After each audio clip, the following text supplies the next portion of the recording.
be scared. This won't hurt you. Walter Koenig, known to most as the Russian Chekov on Star Trek, made a brief stop in Sacramento recently to talk to us about his latest movie, Moontrap, and his new book, Buck Alice and the Actor Robot. What was your opinion of Star Trek 20 years ago when you walked in your first day of work? What did you think of the show? Did you think anything special of it as such?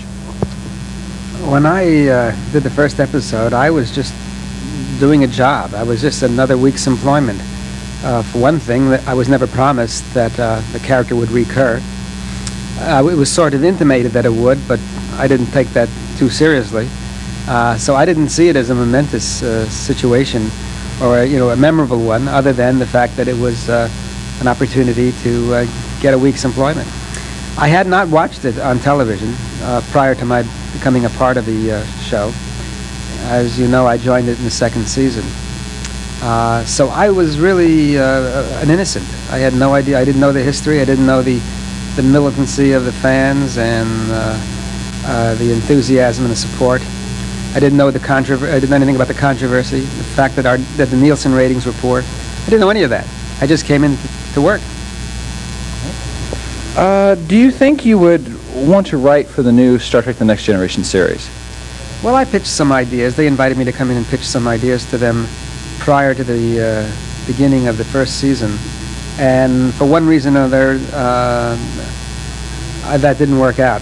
There was support for my ideas, but somehow they never quite made it to screenplay. Tell me about Moontrap. Moontrap is a science fiction movie, a contemporary science fiction story that I did last year, and which will be released on videotape this September. In fact, it'll be in the video stores all across the country on September 13th. I play an astronaut, a present-day astronaut, who discovers a derelict spaceship and evidence therein of a hostile culture on the moon. And with my partner, played by Bruce Campbell, we go back to the moon and confront this robot culture, hostile robot culture. It's an exciting action-adventure story. And tell us about your book, Buck Alice and the Actor Robot. That was published last year. It's a kind of satiric fantasy. It's science fiction, I guess, insofar as it takes place after a Holocaust where the Earth is decimated of its people, and only a few bands of people remain.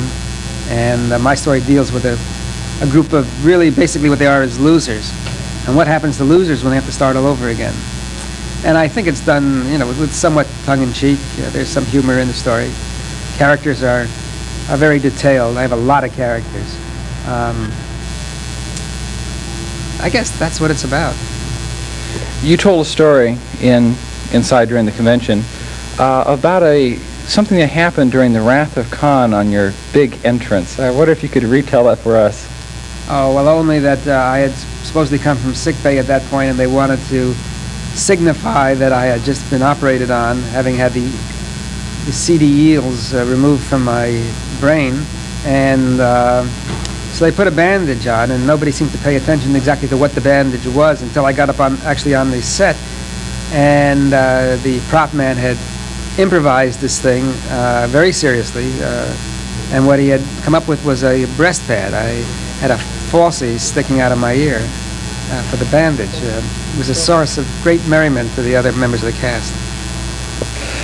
How long do you think this can go on, the Star Trek movies and such? Well, I don't know. I think there'll be one more movie. I am not at all convinced that it will have this cast in it. The script that is now being circulated at the studio, written by somebody who is definitely in charge of production, promotes a story that would take place during the Academy days of Kirk and would be played by a younger cast. It would not involve us at all. Should Paramount agree to that, or perhaps they have already, I don't know, they may have even instigated this story idea, it would certainly mean that we would not perform in the film. What is your general feeling about these kind of conventions? Do you have any apprehension about them? Do you enjoy them?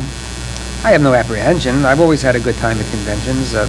Fans are very affable and supportive, and I feel grateful. You know, it's that kind of vociferous, passionate support that has kept us going all these years. So my presence is a way of my saying thank you to all the fans who care enough. There's just a general good feeling that comes from convention appearances. I just go away with a kind of a glow and a feeling of being with friends, even though these are people I have not met before. Okay. What are you a fan of? New York Yankees. Have been faring very badly this year. I'm a hobbyist of sorts. I collect comic character-related memorabilia. You spoke at length during your speech today about Star Trek: The Next Generation. So your feeling about that? Could you tell us what your feelings are about the Next Generation? Well, I think it's getting better from what I saw in the first season to what I saw in the second season. And again, that was really a very small sample of the shows. I saw perhaps 4 episodes in the first season and maybe 2 or 3 in the second season. But I feel that the actors are a lot more comfortable with what they're doing, and they seem to have put their own personal stamp on the characters more in the second season than they had in the first.